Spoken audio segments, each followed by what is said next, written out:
Hey guys, coming at you live from DLynn's Den, downtown St. Helena, historic downtown St. Helena. Look, as I always do coming live from DLynn's Den, I mentioned to you guys that I am literally just 3/4 of a mile away from our historic property. And I've said this story before, but just for those who need the reminder, we're very fortunate that our grounds, our estate, if you will, goes back to the 1860s. So we're sharing some incredible experiences on Spring Mountain, perched between 450 feet of elevation to 750 feet of elevation. And the beautiful thing about us on Spring Mountain, we are open for tasting appointments. Of course, they are appointment only. You can reach us at info@fantesca.com and get there, get outside, hang out with us, and really just enjoy what our 53-acre estate has to offer. We've got two amazing estate hosts that will look after you and really just take you on that journey of who we are, our ethos, our family, our story, and our style of wine, of course, at Fantesca Estate and Winery. But as you great folks have followed, I've really enjoyed doing these discussions with DLynn or conversations with Dwayne and DLynn. Dwayne Hoff will not be present for this one today, but I do have my incredible friend, very, very talented former NFL defensive back, Mr. Will Blackmon. He's going to be joining me in about 5 or 10 seconds or so, and he's just doing some amazing stuff. He's been up to some amazing things since he retired from the NFL, but he's doing some really, really special things with his company, the Wine MVP, right now, and stoked to have him on. We're going to have a 30-minute or so chat, just really catching up with him, what he's been up to the last few months, how his company's going, who he's been tasting with. I mean, he's just been doing some amazing stuff. So without further ado, my good friend, my boy, my buddy, my guy, Will Blackmon, the Wine MVP. Yo, how are you, my guy? By the way, I am blown away with the intro. I heard the music. I was like, oh, this is a live show. DLynn, I shouldn't expect anything less. I swear. I came prepared. I was like, you know what? I got to get right. I know DLynn's going to be sharp, so I went with the DLynn fade, the high tight, the ball at the bottom. Yes. Thank you, my man. Happy to have you on, man. How are things going for you? Oh, they've been crazy. That's why, you've been sending me text messages like, hey, did you get the email? Hey, get ready for this, get ready for that. And I've been so late responding because everything's been down to the wire. I'm still training NFL players. So I just got off the field. My son and his friends, I train them. And then Sean Bunting, cornerback for the Tampa Bay Buccaneers, who's going to be already a rising star. He was all rookie last year, and he's in town. And I trained him in the off season. So literally, everything's been down to the last minute. But it's been fun. I've been super busy, just really trying to grow. The Wine MVP is as best and as authentic as possible. So, but it's a fun journey, and it's been a slow burn on purpose. I really want it to be sustainable for a long time. Yeah, man. I love that. So, yeah, since you just touched on it, man, like, what have you been up to the last 4 months, man? Obviously, you've had this company, I don't want to misspeak, but you've had this company really the last year or so, but you really just kind of launched about 4 months ago. Right. And really started getting your feet. You've been in the trenches, but getting your feet in the trenches, your brand, your name, your business, man. And people have responded so incredibly well to you, man, which I love. Yeah, no, you're exactly right. It's going to be a year coming up in September where I've been busy in terms of the personal concierge side. But in terms of, the Wine MVP subscription club, it's been about 4 months. We just finished box 3, which was exciting. And, yeah, just developing relationships. And the cool part about it for me is I'm getting validation from the community. And I think, and that's important to me. I'm not coming here with an ego like, hey, I'm just going to take over the place and I don't need anybody's help. It's impossible to get through this industry without help. And the fact that people have responded, and I say it every time we speak, you were the first one to reach out and to say, hey, anything you need organically too. This wasn't like, oh, Will plays football. Like, you don't care about that. This was an organic friendship. and people are understanding like, okay, this guy after leaving football went and is getting his certifications, is like you said in the trenches. You know, I'm leaving when I was playing. I would leave practice and drive to Leesburg and get in the vineyards and work there. You know, so that's been super cool. But yeah, just continue to develop relationships, continue to improve the product, and continue to improve everything else. I'm gonna start getting into like more tourism as best as possible. What's going on, which is very difficult, but I'm really building that for then when things open up smoothly. Well, look. Speaking of tourism, man, you were. Oh, I think I lost you for a second. You're back though. I was gonna say, yeah, man. Speaking of tourism, you were just in the Napa Valley. Yeah. So it's interesting, man. So the Napa Airport, they already have one FBO there, which is a fixed base operator, private plane area, and we noticed, like, you know, everyone knows the airport is not pretty at all. You know, it's people don't even want to fly out of there. And for Napa, it should be better.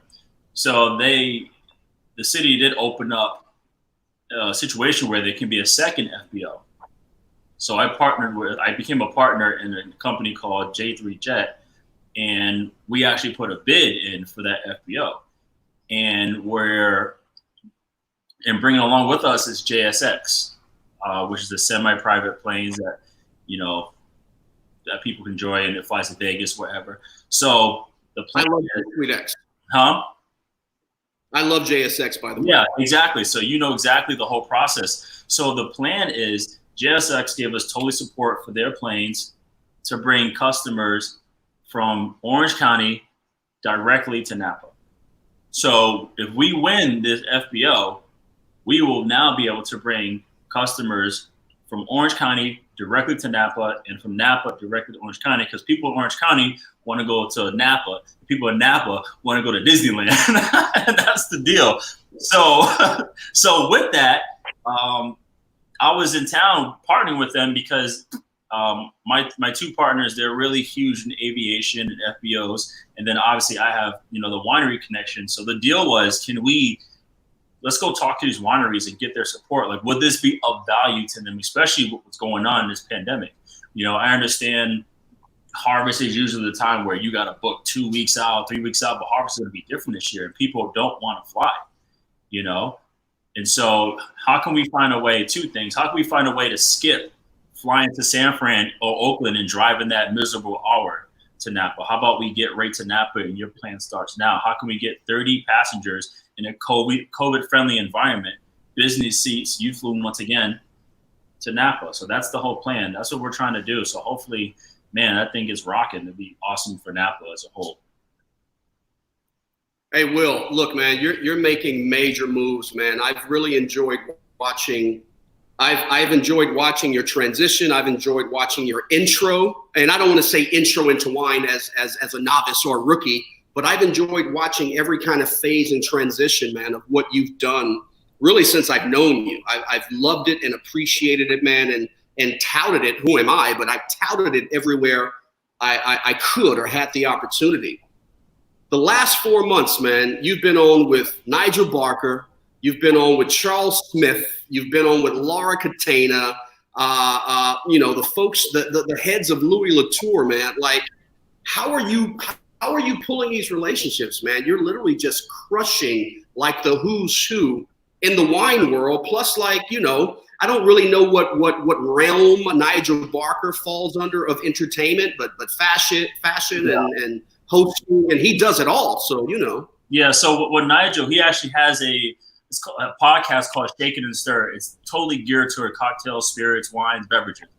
But here's the luxury is when I mentioned earlier, the validation of people supporting what I'm doing and respecting it. Everyone you mentioned, they reached out to me, which was mind-boggling in its own. You know, it reminds me of, I remember when I declared to go play college, and everyone goes, you find your agent sets you up with a trainer. And then I remember one of my trainers was Deion Sanders. You know, Ooh, prime time. no, that's what I'm saying. It was prime time, and he wanted to train me. It was me and Devin Hester. He wanted to train us to get ready for the draft, and I was like, damn, dude, this is amazing. You know, to have this opportunity to be new in the game, and in this one world, to be new in the game and have those people that you mentioned reach out and want to help me. Charles Smith was awesome, and after I spoke to him, he's like, hey man, here's my number, man. Anything you need, whatever you want to do, just let me know, and I'll help you kind of mentor-wise. Louis Latour, you know, they're in a situation where they're rebranding and they see a younger market in terms of reaching out to me, but that happened organically too. And then Lara Catena, you know, she's fun, man. We have a good relationship with the Wine Exchange, the shop that I partnered with, and yeah, it's just been a cool ride, man. And I'm trying my best to not be super gimmicky, you know. I try to be just as authentic as possible. Right, you can call me an influencer, that's fine. And some people they oversaturate, which is great. That works perfect for them. That's their lane. But I really want to build just a sustainable brand, because I've been fortunate. Right, there's been a lot of opportunities, but I am very careful in terms of like, okay, you know, how am I going to move about this? Because I don't want it to be boom, boom, boom. I just hit you with a bunch of stuff, and then people are sick of it and they're over it. So that's how it's been, man. I just been literally just, like I said, down to the wire, you know, with everything, man. And it's been really, really cool and really fun. And obviously been doing some stuff with Jason and Christina over at Som TV. So that's been fun too. Yeah, man, just give us a little snapshot into your Som TV world, man. I know you just released some content 2 weeks ago, forgive me, maybe 3 weeks ago, man. You did a wonderful tasting down in SoCal, and you're releasing content, man. You're just busy. You're busy, man. How's your relationship with Som TV? Yeah, so I had to get revenge somehow, because when he originally called me, it was to do the blind, you know, and he was like, hey, you got to bring a bottle for Laura. You got to bring a bottle for her, and you're going to blind taste her. I'm like, no problem. I'll blind taste her easily. I got a great Australian Chardonnay that she's going to call California. I know she is. And when I get there, he's like, oh yeah, we got you wine too, Will. and I haven't had a glass of wine in like a week. So my palate was off, and I'm like, oh man, I got to get back. So Jason, he's been great, involving me on stuff. You know, he's supporting what I'm trying to do. But eventually, I'm gonna talk to a couple of companies, but I am gonna have my own podcast, my own content coming sometime soon. You know, as soon as we get these distributor deals and whatnot settled away, and it's gonna be cool. So, like I said, it's a slow burn, man, because it's gonna get crazy, and there's gonna be some cool things coming out soon that I am not allowed to mention, but something cool is gonna happen soon. Hey man, I totally understand the NDA, man. Trust me, don't worry. We can't wait to find out, though. Yeah. So look, man, what are you crushing at home right now, man? What are some of your favorite like varieties that you really go to at home? Your favorite regions and styles, and like what are you cooking, man? Because of course I enjoy supporting the restaurants here in St. Helena, where I am now, Calistoga, Yountville, and Napa. But you know, let's be honest, I'm not on planes anymore going to some of my favorite places in Orange County or LA or New York or Dallas or Miami or Minneapolis. I'm not at my favorite spots, Toronto. I'm here in Napa. So what I do is I spend most of the time at the crib, and people know that I'm drinking Barolo, Barbaresco, or, you know, Chablis.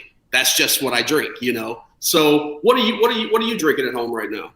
Yeah, so right now, gosh, I've been really into New World cabs right now.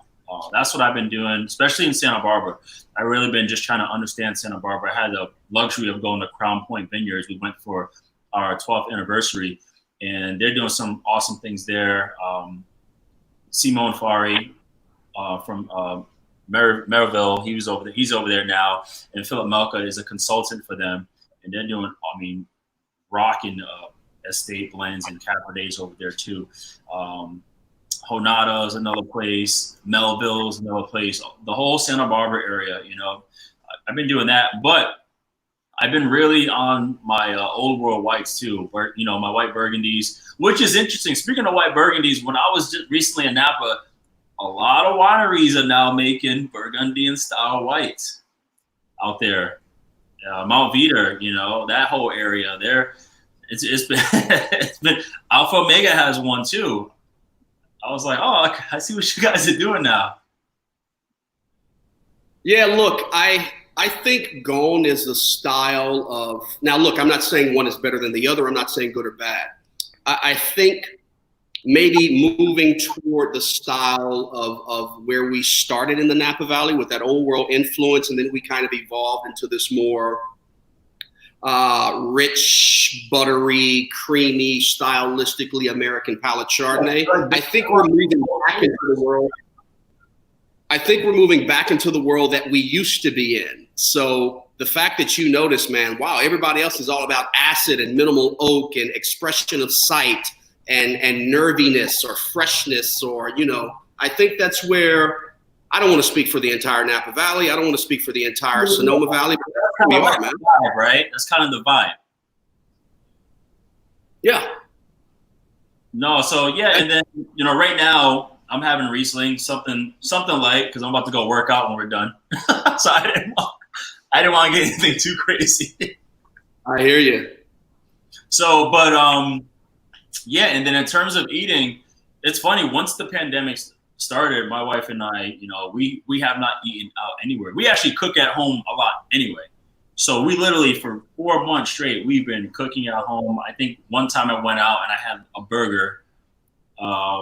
And then it's funny, one of our friends came over and she's very, very cautious in terms of, germs and what have you. She goes, yeah, we let our kids have In-N-Out, once in a while, once a week. So we opened up to letting our kids go have In-N-Out.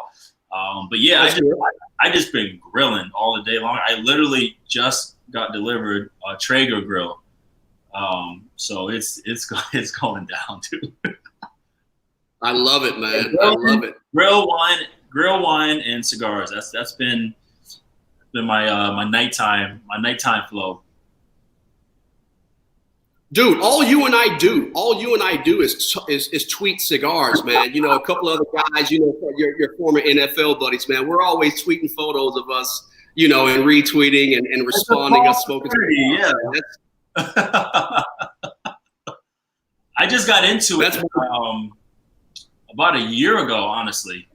I was so I just didn't really understand it. I didn't really want that big smoke. But then when I was in London, Sean Gale, who used to play for the '85 Bears, he lives out there. And I remember it was him and Zakeel Spikes, and I was hanging out with those two guys, and they were having cigars, and it was kind of like peer pressure, right? They were like, "Hey man, just have this one right here." I'm like, I'm good. They're like, "Come on, man."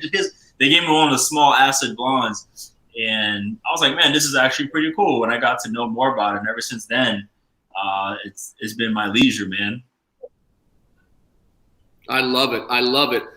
Speaking of these great guys, man, obviously we know what's happening with the NBA, man. We know that guys, the Melos of the world and the D Wades and Jimmy Butlers are drinking amazing wine.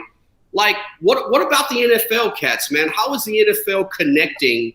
Those are still your boys, man. Y'all still talk and chat and probably play golf, man. Like, how is the NFL world really connecting to the world of fine wine, even the world of wine, period?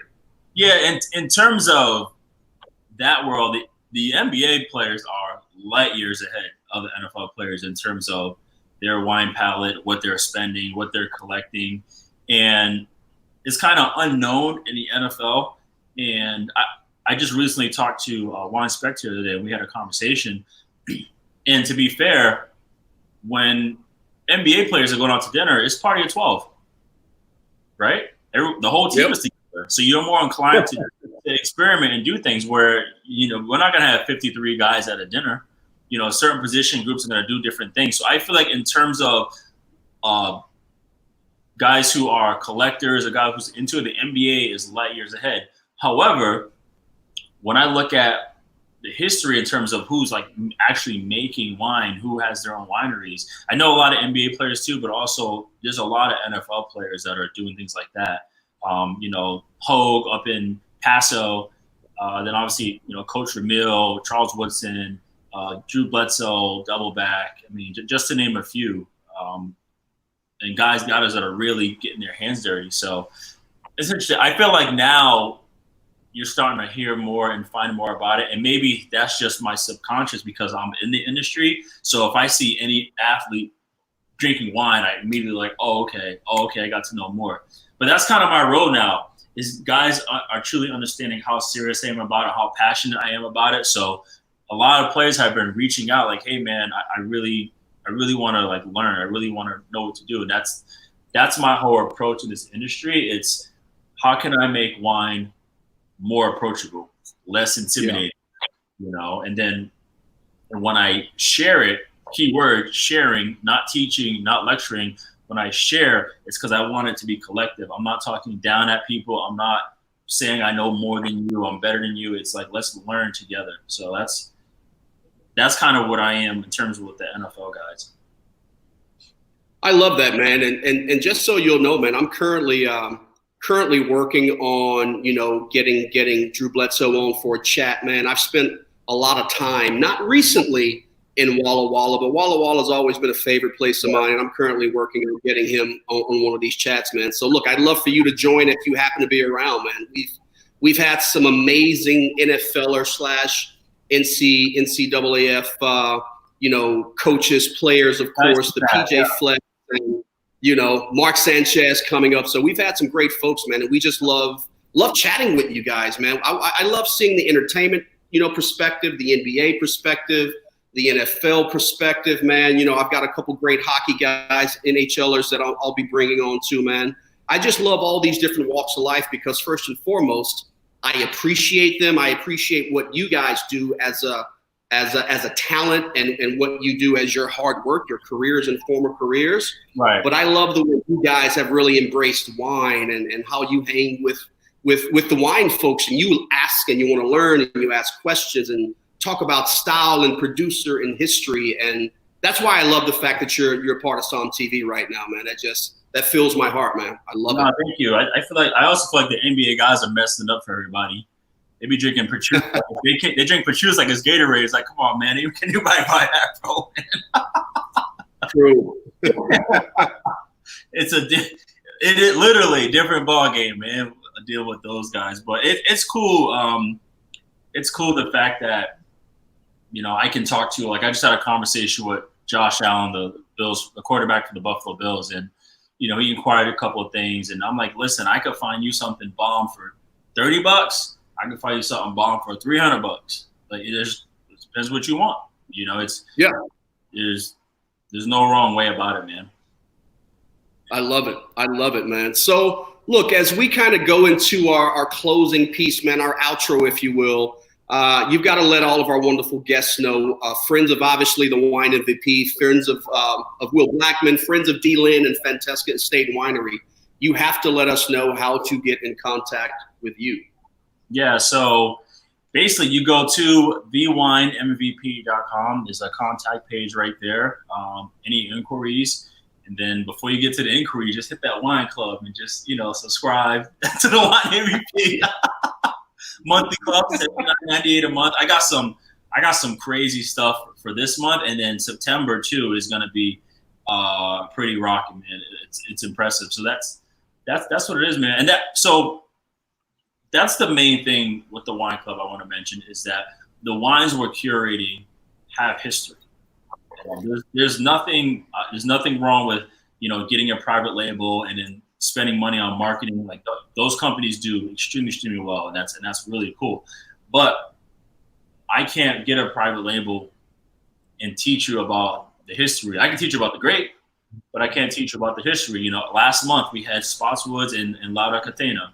And I know, right? Yeah. And I'm saying like 100 years of history amongst those two in two different regions. So I really got to give you a piece of history of yes, it's fermented grape juice. That's all it is. But there's a lot. There's a whole story. There's a passport.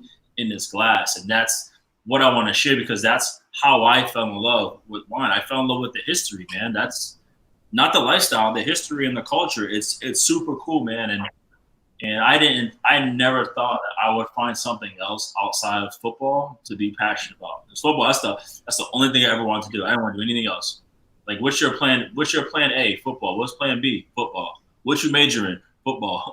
Like, that was my deal. But I fell in love with football because I fell in love with the history. You know? I love it. With those who paved the way. Same thing for wine, man. So that's why I admire guys like you, man, and pick your brain anytime I can. Hey, man, as you already know, and you will always know, my cell phone, my text, my email, my front door is always open to you, Will, man. I always appreciate you, man. I've loved you since I met you, man, and I love what you're doing. I appreciate what you're doing. And once again, for all the great folks that are watching and that will watch once we post this to IG, we'll share it with Will so that he can post to his IGTV as well. But everybody live with us right now on Twitter, YouTube, and Fantesca's page. Will have this wonderful chat very shortly. But visit Will Blackmon at thewinemvp.com. Will Blackmon. Look him up. Hit subscribe or enter or click whatever you need to click, of course. And you guys know how to find us. You know how to find me right here in DLynn's Den, downtown historic St. Helena. Or you can find us at info@fantesca.com. We are fortunate to be able to still be able to see amazing guests on our patio, on our deck. We've got some special things for you in the Fantesca collection. So, Will, happy to be on with you, man. Big shout to you. Big shout to the fam. Fantesca Estate and Winery out. The Wine MVP out.